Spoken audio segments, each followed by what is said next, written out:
बिस्मिल्लाहिर्रहमानिर्रहीम। अस्सलाम वालेकुम नाज़रीन, आप यूट्यूब चैनल देख रहे हैं और मैं तवक्कुल हुसैन हूँ।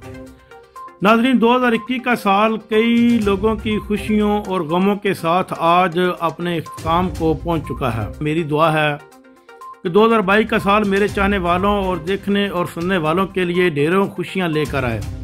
नाज़रीन, आज वज़ीर-ए-आज़म पाकिस्तान इमरान खान ने लाहौर में अपने खिताब में पंजाब के हर घर को 10 लाख तक का सेहत कार्ड देने का ऐलान किया है और इन्होंने कहा है कि हर आदमी 10 लाख तक अपना इलाज हर अस्पताल से करा सकता है, क्योंकि किसी भी मुल्क में बसने वाले लोगों के लिए मुफ्त इलाज की सहूलत का होना अवाम के लिए बहुत ज़रूरी होता है। वज़ीर-ए-आज़म पाकिस्तान ने पाकिस्तान को स्कैंडिनेविया के मुल्कों से भी ज़्यादा खुशहाल मुल्क करार दिया है और पाकिस्तान के वसाइल को स्कैंडिनेविया के से भी अच्छा करार दिया, क्योंकि स्कैंडिनेविया के ऐसे मुल्क ऐसे हैं जहाँ पर हर आदमी को तकरीबन इलाज की मुफ्त सहूलत हासिल है।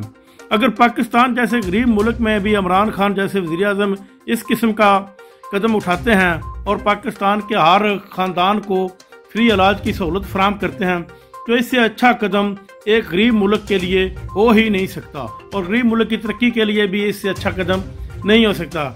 नाज़रीन, अब तक के लिए इतना अपना ख्याल रखिएगा। अल्लाह हाफ़िज़।